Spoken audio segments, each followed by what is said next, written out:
Have you ever wondered where you really stand with God? Are you overcome with feelings of guilt because of things you've done wrong? Are you tired of religion that focuses on rules that you can't keep? Have we got good news for you? It's time to listen in on some casual conversation with Mike Kapler and Joel Brueseke and discover what true freedom is all about. This is Growing in Grace.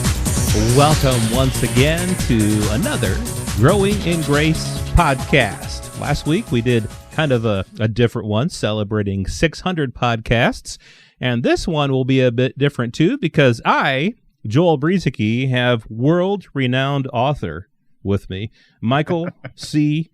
Kapler, and we're here to sell as many of his books as we possibly can. No, I'm just kidding. But we're here to talk. You know, Mike Kapler, my podcast co-host here every week for the last 600 plus podcasts. We've talked about the grace of God. We've talked about the covenants. We've talked about all the confusion that goes on with the covenants. Well, Cap has written a book called Clash of the Covenants, Escaping Religious Bondage Through the Grace Guarantee.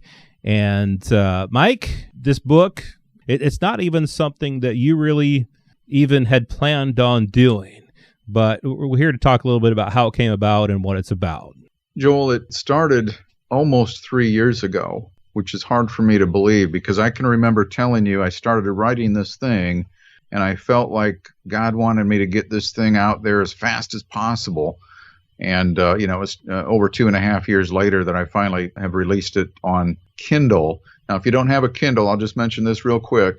And you can just type in Clash of the Covenants and you should be able to find it on Amazon. But if you don't have a Kindle and you don't plan on buying one, you can download the free Kindle app to your computer or your smartphone or your tablet, and you'd be able to purchase the book and read it.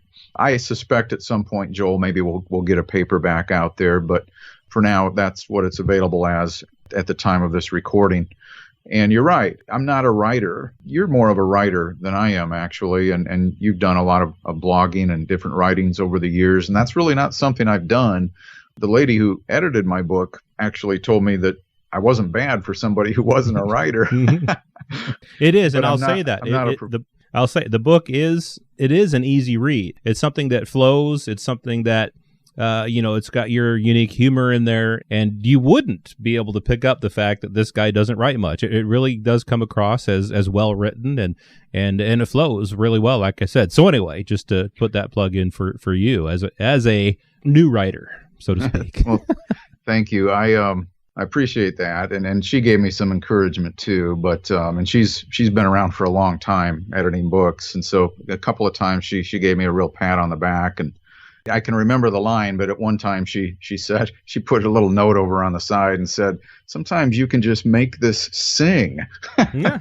Mm-hmm. And I think it was when I talked about legalists who will try to blot out the dots and fiddle with the tittles, or it was a blot out the jots and fiddle with the tittles. She thought that was a great line. But to get to the beginning of how this whole thing started, Joel, I was getting ready to one of the things that we've talked about over the years that always seemed to resonate, especially in the earlier years of our podcast, was the Sermon on the Mount and our perspective on that, and how Jesus wasn't just providing a new Christian teaching, but he was speaking to the Jews, and he was ministering the law, and he was really providing them with a message of hopelessness and despair. That was his purpose, whereas most people will read it through the lens of Jesus is teaching us something new to do.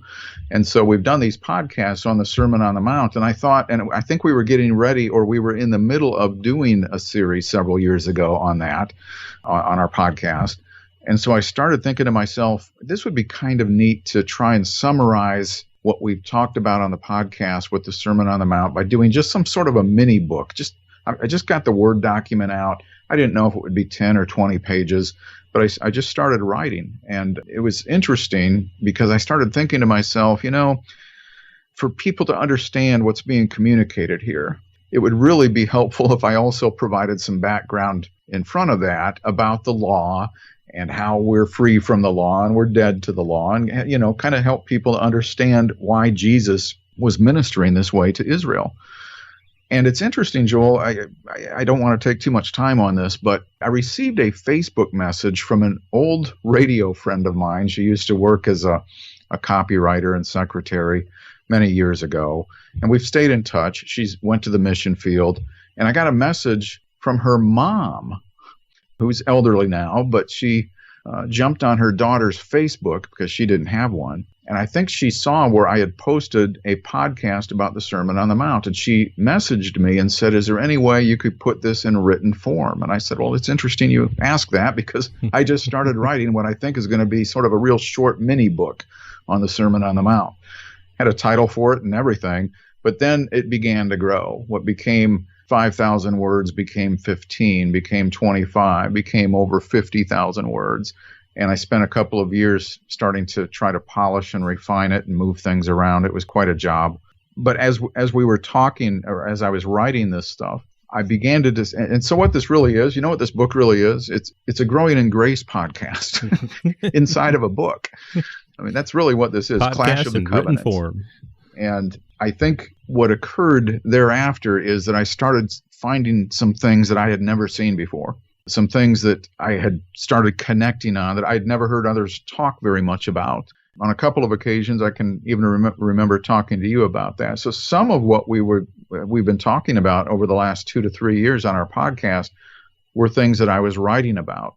And some of what's in the book are things we've talked about for years. So that's kind of what you got with the Growing in Grace podcast. But Joel, the book kind of breaks down into 3 sections. As you look at in fact, I have them in the contents, the 3 different parts that the chapters are listed under. Part 1 is covenant confusion. A lot of that just kind of breaks down taking Bible verses out of context. What is the law, and why do we as Christians not have any relation to it? The 10 Commandments, how do they play into this? Are they still to be applied to our lives, or did something better come along to replace them? That's kind of in the first part of the book. The second part, Covenant Collision, gets into the New Testament dividing line, the ministry of Jesus, why he ministered some of the things that he did, the Sermon on the Mount, the Lord's Prayer, some of the parables we touch on, like the rich young ruler, things that we've talked about again here on the podcast. The Good Samaritan, the woman caught in the act. I mean, some of these stories that are looked at from an entirely different perspective. And then there's the covenant conclusion is the last part of the book. So really, the crux of the book is designed to reach out to your average churchgoer. Is there some great grace candy here for the grace radicals who love our podcast? Absolutely. You'll eat a lot of this stuff up if you enjoyed what we talk about on the podcast.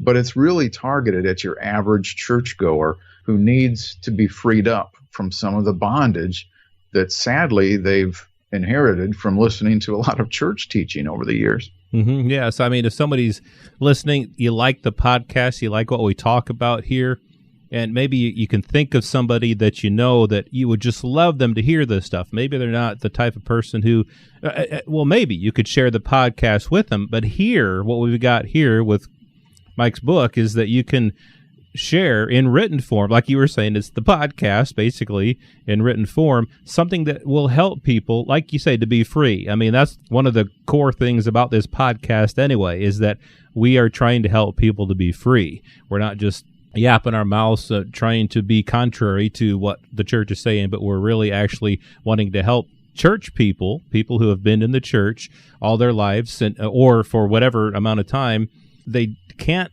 seem to make sense of some of these things, like some of the things you talk about in the book, where Jesus said certain things in the Sermon on the Mount. People are trying to figure out, how does this fit into my Christian life?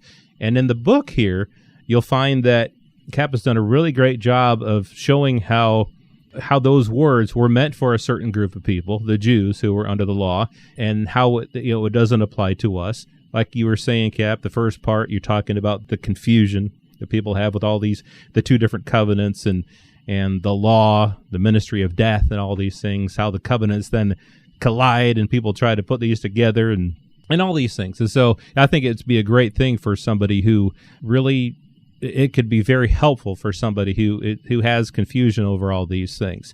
So you talked about how it came about, and that's it's just kind of cool, because to me anyway, it wasn't something that you didn't have this lifelong dream of writing a book. It's really kind of the opposite for me. I've had this 20-year dream of writing a book, and I just can't seem to get it out. It will come someday, I'm sure. But that's the beauty of what God is doing. I think God has put this thing together, put this in your heart to do this.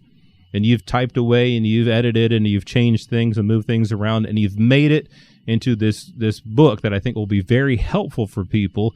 And so you've kind of talked about this, but what do you hope people get out of this? Obviously, the stuff that we talk about here in the podcast, but are there specific things that you hope that people will see and understand when they read this?